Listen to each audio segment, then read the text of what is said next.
আপনাদের সাথে কত মানুষ দুনিয়াতে এখন? গত বছর সবাই মেহরাজে ছিল, সবাই বরাতে ছিল, লাইলাতুল কদরে ছিল, এখন তারা কোথায়? কবরে। আপনি এখন জমিনে আপনি সুযোগ পেয়েছেন, এই মাহফিলে আসার সুযোগ করে দিয়েছে আল্লাহ। আবারও বলি না আলহামদুলিল্লাহ। আমি সূরা মুমিনুন এটা হলো 118 নম্বর, 118টা আয়াত আছে, 23 নম্বর সূরা কোরআনের। এখান থেকে আয়াতটা তেলাওয়াত করছি, সূরা মুমিনুন। আমরা যে নবীর আজকে যার শানে, যার ইসালে সওয়াব উপলক্ষে, ওনার নাম হলো আল্লামা আব্দুল সালাম শাহ রহমতুল্লাহ আলাই। ওনাকে কি আপনারা কেউ দেখছেন? দেখছেন না? মাশাআল্লাহ। ওনার ইসালে সওয়াব, উনি একজন আল্লাহর ওলি ছিলেন, মাহবুব বান্দা ছিলেন, উনি একজন আলেম ছিলেন, উনি আল্লাহর ওলি ছিলেন। আমরাও আল্লাহর ওলি হতে চাই কিনা? আওয়াজ চান একবার ছুড়ো গিয়ে। এখন যদি হইতাম অনার ফুয়া ডাক্তার হইব, ইঞ্জিনিয়ার হইব, অ্যাডভোকেট হইব, হাততাম তুলে দিতেন তো না আগে? যে ডাক্তারের দাম বেশি না ওলির দাম বেশি? ও আওয়াজ বড় করে হন না। আচ্ছা অলিয়ম যাইব না? অলিয়ম যাইব না? নবী হচ্ছে চুনো, রসুল হচ্ছে চুনো দে, অলি হইবার সুযোগ আছে না নাই?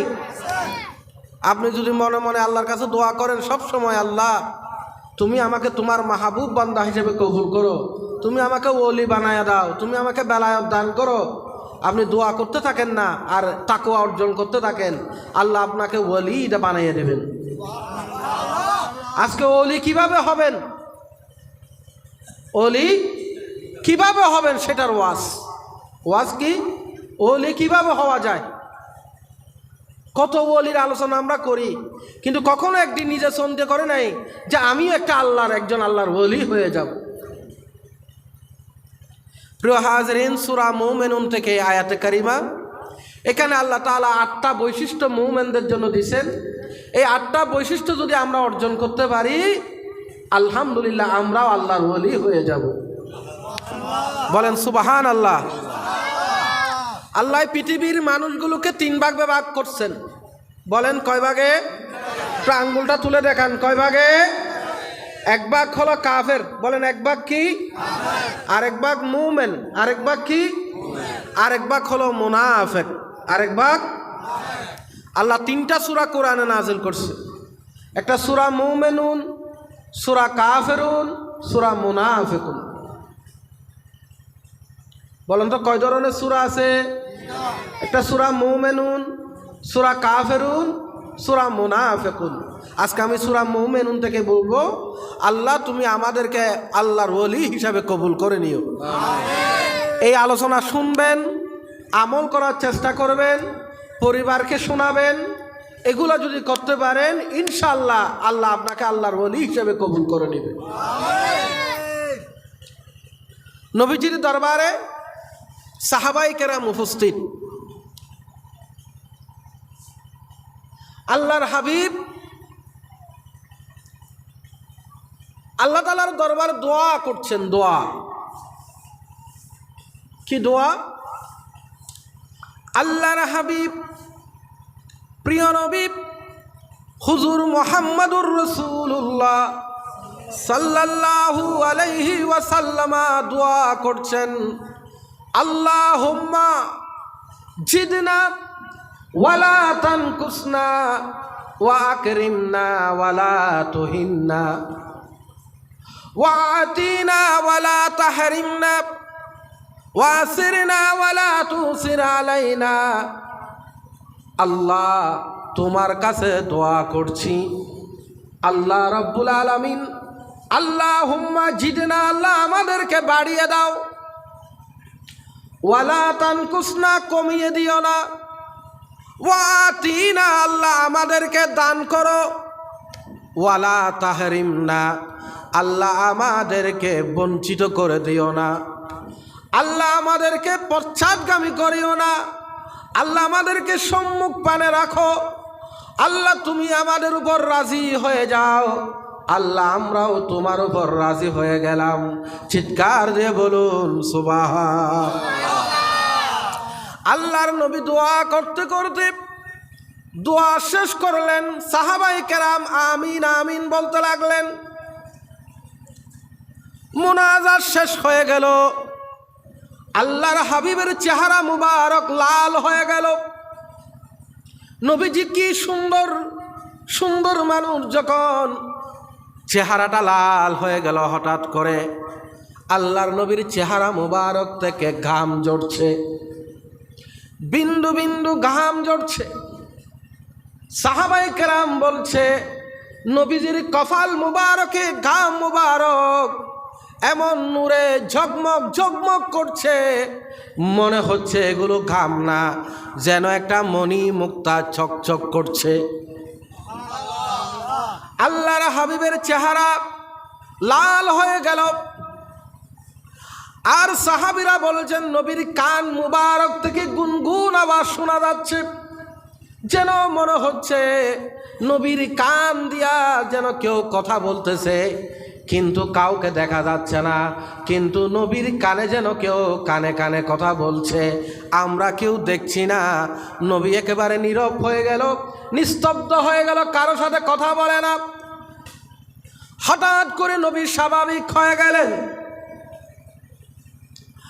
সাহাবায়ে কেরাম বললেন, ইয়া রাসূলুল্লাহ, আপনি এতক্ষণ আমাদের সাথে কথা বলছিলেন, আবার দোয়া করলেন, দোয়া করার পরে আপনি নীরব হয়ে গেলেন, কানে কানে কে যেন আপনার সাথে কথা বলতেছে, মনে হচ্ছে কেউ যেন আপনার কানে কানে কথা বলছে, কিন্তু কাউকে দেখতে পাচ্ছি না। ইয়া রাসূলুল্লাহ, এটার ভিতরে রহস্য কি? আল্লাহর হাবিব বলেন, ও সাহাবীরা, আমি দোয়া করলাম, দোয়া শেষ হয়ে গেল, সাথে সাথে আল্লাহ পালা জিবরিল আলাইহিস সালামকে পাঠাইয়া দিলেন। জিবরিল আলাইহিস সালাম আমার কানে কানে এসে বললেন, ইয়া রাসূলুল্লাহ, আপনার দোয়া কবুল হয়েছে। আল্লাহ তাআলা আমাকে দিয়া আপনার উম্মতের জন্য সূরা মুমিনুনের 8টা আয়াত পাঠিয়ে দিয়েছে। আল্লাহ পাক বলেছেন, সূরা মুমিনুনের এই 8টা আয়াত যদি তারা আমল করে, তাহলে আল্লাহ তাআলা তাদেরকে জান্নাতুল ফেরদাউস দান করবে। সুবহানাল্লাহর আওয়াজ হইছে? তো সবাই বলেন না সুবহানাল্লাহ। আমরা জান্নাতে যেতে চাই, হাত তুলে দেখান, চাই? আল্লাহু আকবার, ইয়া রাসূলুল্লাহ। পানি দিন, পানি তো জোরে সুরে নারে তাকবীর দেওয়া যায় না? জোরে সুরে তাই আমার মুখে মুখে বলেন তো, নারায়ে তাকবীর। না হয় না, হয় না, আরো জোরে, নারায়ে তাকবীর, নারায়ে রিসালাত, নারায়ে রিসালাত, নারায়ে গাউসিয়া, কোরআন সুন্নাহর আলো, কোরআন সুন্নাহর আলো, আহলে সুন্নাত ওয়াল জামাত, আহলে সুন্নাত ওয়াল জামাত। একটু ঠিক আছে। আল্লাহর হাবিব বলেন, আল্লাহ পাক বলেছেন, আমার উম্মতের ভিতরে কেউ যদি 8টা জিনিস আমল করে, কয়টা? 8টা জিনিস যদি সে আমল করে, ওই বান্দার জন্য জান্নাত ওয়াজিব হয়ে যাবে। এই 8টা জিনিস শুনতে চান? শুনতে চান? 1 নম্বর হলো আল্লাযীনা হুম ফি সালাতিহিম খাশিউন। 1 নম্বর হলো আমার বান্দা যদি নামাজ পড়ে, কি পড়ে? আমার বান্দা যদি নামাজ পড়ে, এমন নামাজ যেই নামাজের ভিতরে খুশু আছে, খুজু আছে, নামাজ পড়েছে, নামাজে দাঁড়ায়া এমনভাবে নামাজ পড়েছে দেহ এবং মন এক হয়ে গেছে, আল্লাহর সামনে দাঁড়িয়ে গেছে, মন থেকে খুশু আর হুজুর সাথে নামাজ পড়ে।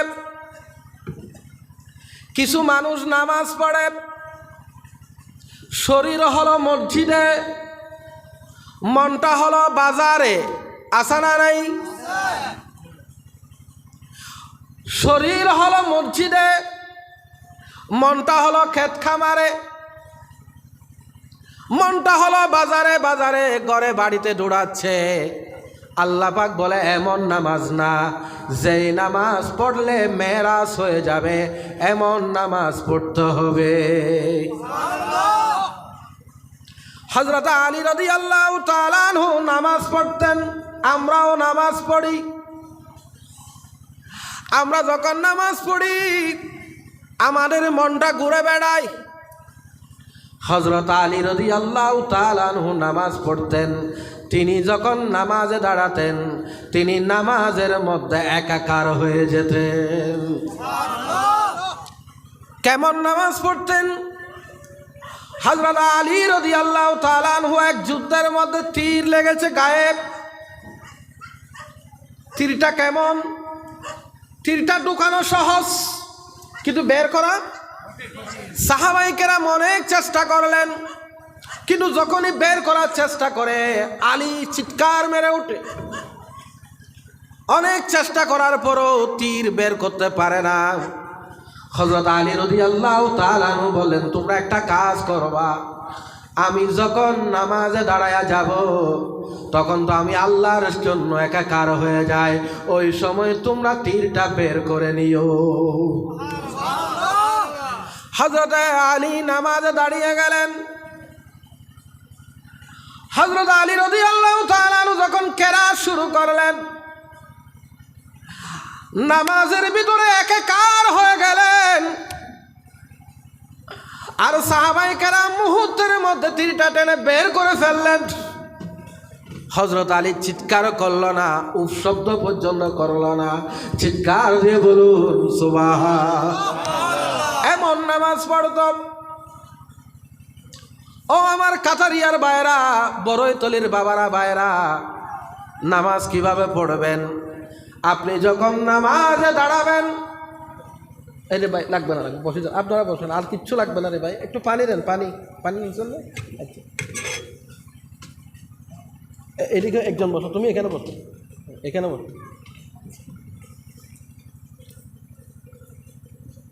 মনোযোগ আছে আপনাদের? কষ্ট হচ্ছে আপনাদের?